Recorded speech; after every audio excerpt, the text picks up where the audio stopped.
ঈদ মোবারক, তাকাব্বাল্লাহু মিন্না ওয়া মিনকুম। দেখতে দেখতে কুরবানির পবিত্র আহ্বান আবার ফিরে এসেছে আমাদের দুয়ারে। ঈদুল আজহা ত্যাগ ও আত্মসমর্পণের মহিমায় দীপ্ত এক অনন্য উৎসব। এই পবিত্র দিনে আমরা যেমন পরিবারের পাশে আনন্দ ভাগ করে নেই, তেমনি ভুলতে পারি না গত বছরের সেই ঈদকে, যখন আমাদের অনেক সহযোদ্ধা ছিলেন কারারুদ্ধ, কেউ কেউ ছিলেন বন্দিত্বের অন্ধকারে।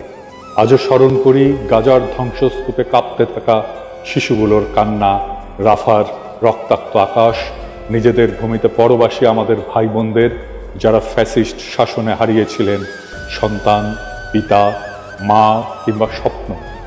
খোদা তাআলা যেন তাদের লড়াইকে, শহীদদেরকে কবুল করেন এবং আগামীর জালিমদের বিরুদ্ধে তাদের প্রতিরোধে বরকত দান করেন। 24 জুলাইয়ের বিপ্লব ছিল এক বজ্রধ্বনি, অন্যায়ের বিরুদ্ধে সাহসী মানুষের গর্জন। তরুণ, কৃষক, দিনমজুর, রিক্সা চালক, পথশিশু, ছাত্র যারা বুক চিতিয়ে দাঁড়িয়েছিল, যাদের রক্তে ও আত্মত্যাগে পথে পথে জেগেছিল আশার আলো, তাদের পরিবার আজ ঈদের দিনে খুশির আড়ালে বহন করছে বুক ভরা শোক। হাজার হাজার আহত পরিবারের ঈদ আনন্দের সাথে বুক ভরা শূন্যতাও নিয়ে এসেছে। তবে একই সঙ্গে যারা দীর্ঘ নিপীড়নের অন্ধকার পেরিয়ে আজ বাড়ির উঠোনে দাঁড়িয়ে ঈদের কুশল বিনিময় করছেন, তাদের চোখে আনন্দের সঙ্গে জ্বলছে কৃতজ্ঞতার অশ্রু। এ অশ্রু হেরে না যাওয়া মানুষের, এ আনন্দ সেই বীরদের, গাজীদের সংগ্রামের পুরস্কার। আল্লাহ তাআলা আমাদের সকলের ত্যাগ কবুল করুন, আমাদের ভুল ভ্রান্তিগুলো ক্ষমা করুন। এই ঈদ হোক মুক্তির আশ্বাস, আনন্দের বার্তা, নিরাপত্তার প্রতিশ্রুতি। ঈদ মোবারক।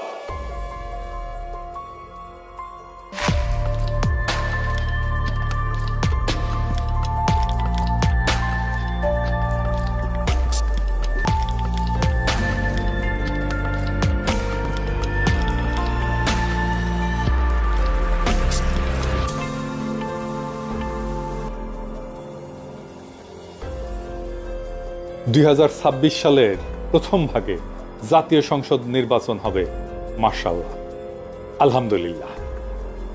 বিএনপি যথারীতি বলছে জাতি নাকি হতাশ হয়েছে। বিএনপি রাজনীতি বাদ দিয়া মারফতি লাইনে ধরেছে, পুরা জাতির অন্তরে ঢুকা তার মনোভাব যাই না ফেলিছে। মির্জা ভাই, আপনি কোন বিএনপি হতাশ হয়েছে, বা আপনার দলের মার্কা নিয়ে যারা ইলেকশন করবে সে সমস্ত সিট পার্টি তারা হতাশ হয়েছে, মাইনে নেব। আপনি তো অন্তর্যামী না, জাতির অন্তরের কথা কেমনে জানবেন? যাই হোক, আপনারা বুঝাইতে পারেন নাই জাতিকে যে কেন ডিসেম্বরে নির্বাচন দেওয়া দরকার, তাই আপনার চাওয়াটা জাতির চাওয়া হয়ে ওঠেনি। বেদ্যবি নিয়েন না, মুরব্বী মানুষ। হাসিনাকে কেন সরানো দরকার এটা ন্যারেটিভ আপনারা তৈরি করতে পারেন, করেন না। মেলা মানুষ মিলে তৈরি করছে, আপনারা সামে বৈশা থাকিছেন। তাই ন্যারেটিভ নির্মাণের যে তাগদ, যে হিম্মত, যে স্ট্র্যাটেজিক চিন্তা লাগে, সেটা আপনারা বুইলে বসে আছেন, বা আপনাদের কখনই ছিল না। যতগুলো পলিটিক্যাল পদক্ষেপ নিছেন হাসিনা পড়ার পরে সব ফেল করছে, আটারলি ফেল করছে। এইটা আপনাদের কর্মীদের মনোবল কেমন ভাঙিয়ে দিছে সেটা বুঝবেন যত দিন যাবে তত। আপনি যেটা করতে চান সেটার পক্ষে এমন কনভিন্সিং যুক্তি হাজির করতে হয় যা উপেক্ষা করার ক্ষমতা কারো থাকে না। এটাই বয়ান বা ন্যারেটিভ তৈরির শক্তি। আপনারা যা দাবি করলেন এটা যে পাইলেন না, আপনাদের কর্মীদের কনফিডেন্স থাকবে 5ই আগস্টের পরে যা যা অর্জন তার সাথে আপনারা আপনাদের দলকে কানেক্ট করাইতে পারেন নাই। 32 নম্বর জয় বাংলা কইরা দেওয়া, আওয়ামী লীগ নিষিদ্ধ করায়, 2টা মাইলস্টোন ইভেন্টে আপনাদের কোনো সংশ্লিষ্টতা নেই। আপনারা বিরোধিতা করছেন আওয়ামী লীগ নিষিদ্ধের, ট্রল করছেন সেই সময়। আপনারা প্রফেসর ইউনূসের কাছে রোড ম্যাপ চান নির্বাচনে, আপনাদের দলের রোড ম্যাপ আছে নাই। এই 10 মাসে কি করেছেন? ভার্চুয়ালি কিছুই না। না না না, 2টা বড় কাজ করেছে। ইন্ডিয়ার সাথে আর ওয়াকারের সাথে সিস্টেম করেছে, দখল চান্দাবাদি করেছেন, গরুর হাট, সবজির বাজার থেকে শুরু করে টেলিভিশন কোম্পানি, পদ পদবি ইত্যাদি আর কত কিছু। আর মানুষের ঘৃণা কামাইছেন, কামাই ভালোই করেছে। যারা একসময় বন্ধু ছিল তাদের শত্রু বানাইছেন। না না, আমরা বানাই নাই আপনাদের শত্রু, আপনারাই আমাদের বানাইছেন। আপনাদের দলের প্রতিষ্ঠাতা বলতেন বিদেশে আমাদের বন্ধু আছে, প্রভু নাই। বিদেশে আমাদের বন্ধু আছে, বিদেশে আমাদের প্রভু নেই। দেশে আপনারা বন্ধুই, বিদেশে কয়টা প্রভু আছে আল্লাহ মান। বিএনপির জন্য ডিসেম্বরের নির্বাচন চাওয়াটা একটা bad idea, very very extremely bad idea. কেন জানেন? জানেন না, এটাও জানেন। আসেন এটা আলাপ করি। ডিসেম্বরে যতগুলো নির্বাচনে বিএনপি অংশ নিচ্ছে, গোহারা আছে, গোহারা একটা না দুইটা নির্বাচনে অংশ নিচ্ছে। 2008 সালের 29শে ডিসেম্বর এই যে ফখরুদ্দিন মঈনুদ্দিনের নির্বাচনে বিএনপি গোহারা আসছে। আবার 30শে ডিসেম্বর 2018 শেখ হাসিনার অধীনে নির্বাচন, গোহারা আসছে। প্রথমটা তত্ত্বাবধায়ক সরকার ছিল, পরেরটা হাসিনার অধীনে নির্বাচন ছিল। আওয়ামী লীগ ইচ্ছা করে ডিসেম্বরে নির্বাচন ফেলত। ওইটা তো তার খেলার মাঠ, কুসুম কুসুম মুক্তিযুদ্ধের চেতনার চূড়ান্ত অর্গাজম হয় যেই সময়, সেই সময় নির্বাচন ফেলে কর্মীদেরকে উদ্দীপ্ত করে কাজে নামাইতো। সে সিস্টেম করে ডিসেম্বরে সবসময় নির্বাচন যেন হয় ওই কাম করেছে। এটা আপনারা বুঝতে পারেন নাই। এই সালসা খাওয়াইছে বিএনপি রে ইন্ডিয়া আর ওয়াকার, তাই বিএনপি খাইছে ডিসেম্বরের নির্বাচন। নিজে কখনো চিন্তা করেনি আরে ডিসেম্বর কেন, কেন নভেম্বর বা জানুয়ারি না? নির্বাচনে তো প্রতিপক্ষ চুপচাপ বসে থাকে না, তাই না? সে কিছু করে, সে বারে বারে বলতে থাকবে ডিসেম্বরের নির্বাচনে যাবেন, বারে বারে বলতে থাকবে। আরে দূর, বিএনপি ডিসেম্বরের নির্বাচনে জিতে না। হ্যাঁ, দেখেন কবে নির্বাচনে জিতেছে, দেখেন এই দুইটা নির্বাচনে হারিয়েছে গোয়া, এবার হারি। আপনার ভারতে যে তো কুসংস্কার, আপনারা তো আবার বিজ্ঞান বিজ্ঞান করেন। জি না, এটা সংস্কার, এটা কাজ করে। ও আচ্ছা আচ্ছা, সংস্কার শুনলে তো আবার বিএনপির গাত্রদাহ শুরু হইতে পারে। যাই হোক, আমি যদি বিএনপির কেউ হইতাম, আমি অবশ্য এখন কেউ না বিএনপির, যখন তাদের কেউ ছিল না তখন ছিলাম আমি, এখন তাদের সব হয়েছে, পর হয়েছি আমি, বুঝছাও? তো যাই হোক, অসুবিধা নাই। আমি বিএনপি হইলে কখন নির্বাচন চাইতাম, কখন চাওয়া উচিত ছিল বলেন তো? বুদ্ধি করে বলেন, মনে আসতেছে না? আচ্ছা শিখাই দিই। আমি নির্বাচন চাইতাম ফেব্রুয়ারিতে। কেন ফেব্রুয়ারিতে? কারণ দ্বিতীয় সংসদ নির্বাচন, যেই নির্বাচনে প্রথম বিএনপি সংসদে জিতে সরকারি দল হয়, সেই নির্বাচন ছিল 18 ফেব্রুয়ারি 1979 সাল। ওই সংসদ ছিল এক ঐতিহাসিক সংসদ। এত ব্রাইট আর তুখর সংসদ বাংলাদেশে আর পায় না। ওইটাই বিএনপির প্রথম রাষ্ট্র পরিচালনা, রাষ্ট্র গঠন, খেলতে নেমেই চ্যাম্পিয়ন হয় বিএনপি। আর তখন জিয়াউর রহমান নেতা, প্রেসিডেন্ট, যাকে বলে সোনায় সোহাগা। বিএনপির যাত্রা শুরু, রাষ্ট্র ক্ষমতা জিয়াউর রহমানের অধীনে, নতুন রাষ্ট্র গঠন, বাকশালের ধ্বংসস্তূপের উপরে নতুন গণতান্ত্রিক বাংলাদেশ তৈরি করা। আর পঞ্চম জাতীয় সংসদ নির্বাচন, খালেদা জিয়া প্রথম জিতে সরকার গঠন করে, সেটা ছিল 27 ফেব্রুয়ারি 1991। ওই নির্বাচনে খালেদা জিয়া রাজনীতিবিদ থেকে রাষ্ট্রনায়ক হয়ে ওঠে। বিএনপির দুইটা ল্যান্ডমার্ক নির্বাচন, দুইটাই ফেব্রুয়ারিতে। রাজনীতিতে তো আপনাদেরকে হিস্টোরিক্যাল ন্যারেটিভের শুরুতে পৌঁছায় দিতে হয় কর্মীদেরকে, আপনাকে কানেক্ট করে দিতে হয়। আপনি কানেক্ট করে দিতে পারতেন জিয়া আর খালেদা জিয়ার হেরিটেজের সাথে, কইতেন বাংলাদেশের দুইবার রাষ্ট্রকে নতুন ভাবে তৈরি করছে বিএনপির সংসদ। আমরা ইতিহাসের সেই মহেন্দ্রক্ষণে ফিরে যাব যখন শহীদ প্রেসিডেন্ট জিয়াউর রহমানের হাত ধরে বাকশাল উত্তর বাংলাদেশ তৈরির সময় বিএনপি গঠিত হয়েছে। তারা নির্বাচনে অংশ নিচ্ছে প্রথমবারের মতো জিয়াউর রহমানের নেতৃত্বে। বাংলাদেশের সত্যিকারের নির্মাণ শুরু হয় এইখান থেকে। তারপর দ্বিতীয়বার শহীদ জিয়ার মৃত্যুর পরে ফিনিক্স পাখির মতো ধ্বংসস্তূপ থেকে বিএনপি উঠে দাঁড়ায় একটা সফল গণ অভ্যুত্থানের নেতৃত্ব দিয়া। স্বৈরাচারের পতনের পরে নতুন করে রাষ্ট্র পুনর্নির্মাণের শুরুর সেই সময়টা, দুই নির্বাচনী ফেব্রুয়ারিতে। আবার সেই সময় আসছে ফ্যাসিবাদ উত্তর বাংলাদেশের রাষ্ট্র পুনর্গঠনের দায়িত্ব নিতে বিএনপি সেই একই ফেব্রুয়ারিতে নির্বাচনে নামবে। এইবার তৃতীয়বারের মতো বাংলাদেশকে আবার নতুন করে গড়ে তোলার দায়িত্ব নেবে বিএনপি। সেই ফেব্রুয়ারির ঐতিহ্যের অংশীদার হবে আবার বিএনপি, যে ঐতিহ্যের সৃষ্টি শহীদ জিয়ার হাতে, পরিপুষ্ট খালেদা জিয়ার হাতে, আর তার পূর্ণ বিকাশ হবে আজকে আপনার হাতে। আপনারা সেই যোগ্য উত্তরাধিকার, যারা জিয়ার জ্বালায়া যাওয়া মশাল হাতে জাতিকে আবার নতুন করে পথ দেখাবেন, আবার ফিরে আনবেন সেই ঐতিহাসিক মুহূর্তকে। আপনার কর্মীর রক্তে আগুন ধরে যাবে, ঝাঁপায় পড়বে আপনার কর্মীরা। এই কাজটাই আমরা করেছি, আমি তো করেছি, আপনারা তো বক্তৃতাও দিবার পারেন, কর্মীদের জায়গায় তুলতে পারেন, খালি কইতে পারেন প্রস্তাব করে ভাষায় দিব, 24 ঘন্টাও টিকতে পারবেন না, হ্যাঁ ফু দিলে উড়ে যাব, এই সমস্ত। এর বাইরে কিছু কইতে পারেন। কর্মীরা আপনাদের বক্তৃতা শুনে না, কথাই শুনে না। আজকে আপনার কর্মীরা এসে কয়, এগুলো শিখাইছে যে আমি মানুষের ইমোশন নিয়ে খেলা করি। রাজনীতি তো ইমোশনই, ইমোশন ছাড়া কেউ বন্দুকের সামনে বুক পাইতে দেয়? আবু সাইদ কিসের জন্য বুক পাইতে দিচ্ছে? আপনি এমন স্বপ্ন দেখাবেন যে সে মনে করবে এই স্বপ্ন অর্জনের জন্য জীবন দিয়ে দেওয়া যায়। আপনার তার হৃদয়কে ছুঁইতে হবে, বুকের ভিতরে আগুন জ্বালাই দিতে হবে। তারপরে সে বলতে পারে বুকের ভিতর অনেক ঝড়, বুক পেতেছে, গুলি কর। ওইটা ইমোশন।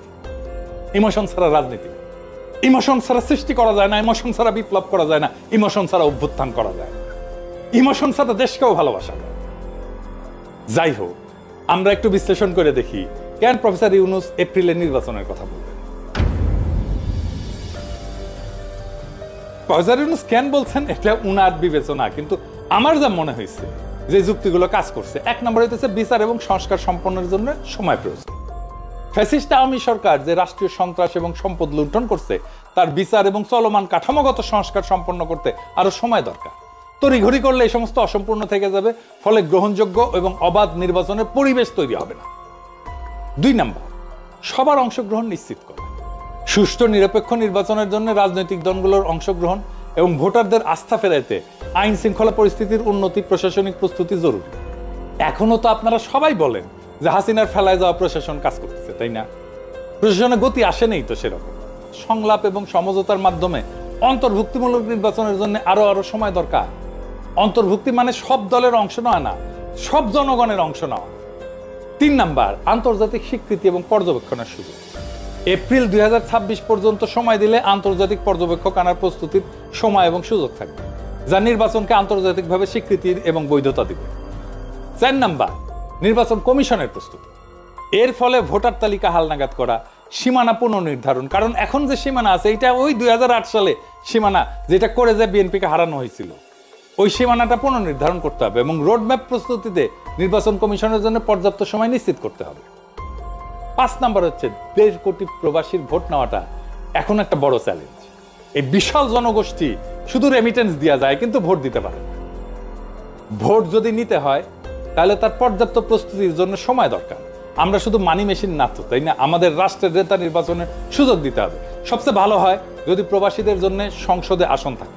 প্রবাসীরা প্রবাসীদেরকে নির্বাচিত করবে সংসদে যাওয়ার জন্য, এমপি হবে প্রবাস থেকেই।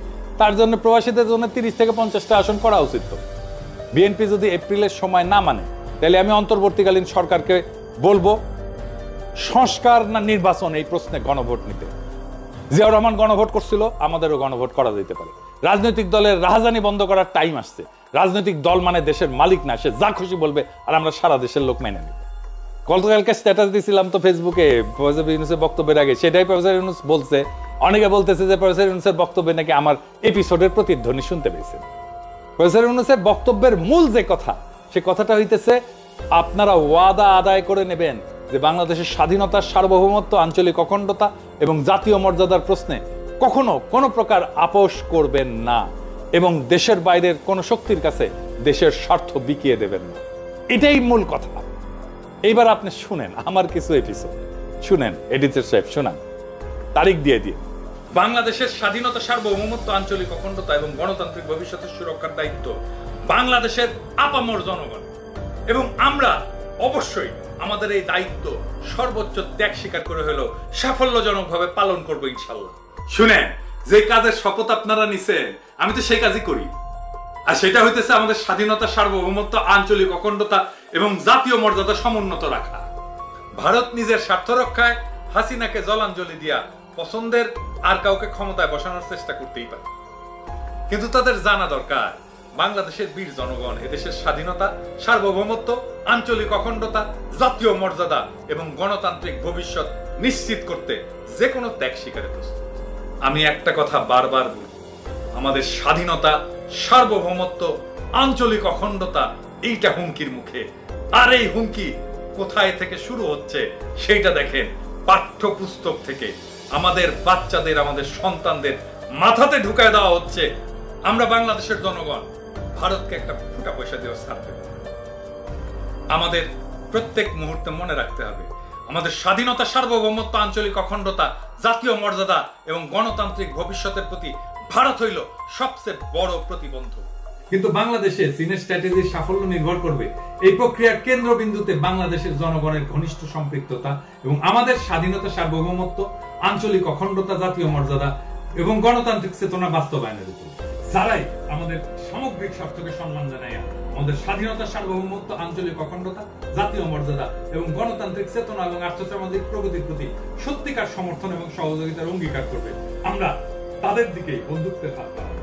আমাদের প্রিয় মাতৃভূমির স্বাধীনতা, সার্বভৌমত্ব, আঞ্চলিক অখণ্ডতা, আমাদের জাতীয় মর্যাদা এবং আমাদের জনগণের গণতান্ত্রিক আকাঙ্ক্ষা নিশ্চিত না করিয়া আমরা ঘরে ফিরবো না। এই পবিত্র ঈদের দিনে যখন দেশের মসজিদে মসজিদে, ঈদগাহে ঈদগাহে আমরা ঈদের নামাজ পড়তে দাঁড়াবো এবং মহান আল্লাহ তাআলার নিকট আমাদের রোজা কবুল করার আকুল মিনতি জানাবো, তখন আমরা যেন এটাও মনে রাখি যে আমরা একই সঙ্গে কাতার বন্দী হয়েছি আমাদের দেশের স্বাধীনতা, সার্বভৌমত্ব আর আঞ্চলিক অখণ্ডতা রক্ষার পবিত্র সংগ্রামের অকুতোভয় সৈনিক হিসাবে। এবার শোনেন প্রফেসর ইউনূস কি বলছে, এই কথাগুলোই বলছে, শোনেন।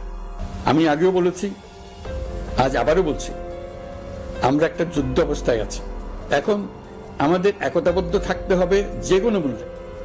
পরাজিত শক্তি এবং তাদের সহযোগীরা ওত পেতে বসে আছে আমাদের ছোবল মারার জন্য, আমাদের অগ্রযাত্রাকে রুখে দেওয়ার জন্য। আমরা তাদের কিছুতেই এই সুযোগ দেব না।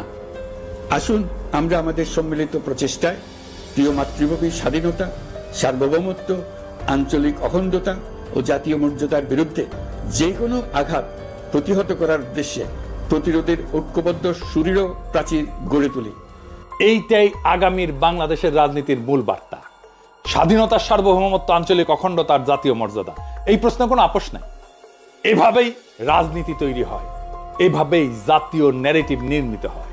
এই কথা আমার না, প্রফেসর ইউনূসেরও না, এটা বাংলাদেশের সকল নাগরিকের আকাঙ্ক্ষা। আপনি জিজ্ঞেস করেন এটা আপনারও আকাঙ্ক্ষা কিনা।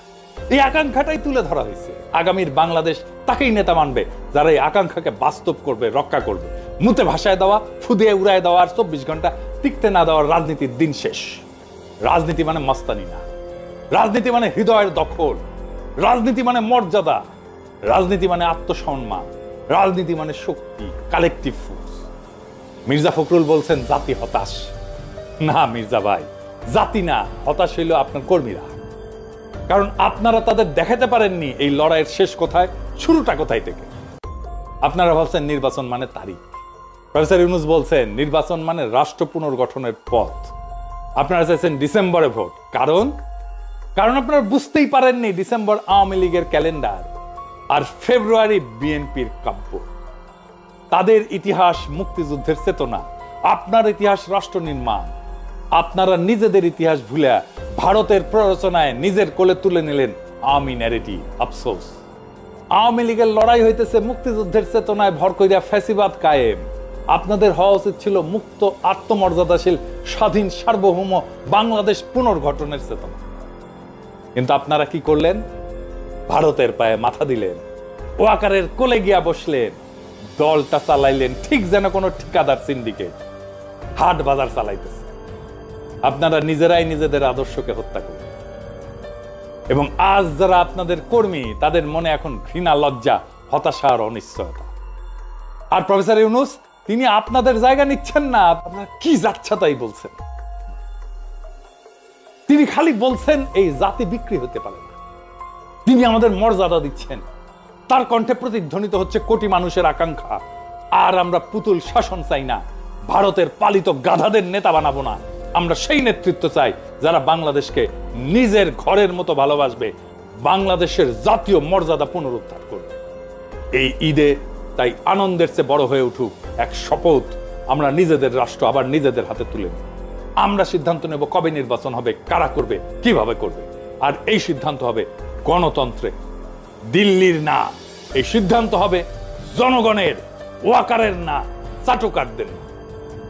এই ঈদে শুধু আমরা পশু কোরবানি দেব না, আমরা কোরবানি দিব ভয়ের, আত্মসমর্পণের, দুর্বলতার। এই ঈদে ঘোষণা হোক বাংলাদেশ কারো জমিদারি না, না রাজনৈতিক দলের, না দিল্লির, না ওয়াকারের। আমরা সাধারণ জনগণ সবাই এই দেশের মালিক। আমাদের কথায় দেশ চলবে। রাজনৈতিক দল আমাদের আকাঙ্ক্ষার বিরুদ্ধে গেলে গুল্লি মারি সেই দলকে। ঈদ মোবারক। ইনশাল্লাহ আগামীর বাংলাদেশ আমরা ফেরত আনবো রক্তে, ঘামে, স্বপ্নে। ইনকিলাব জিন্দাবাদ।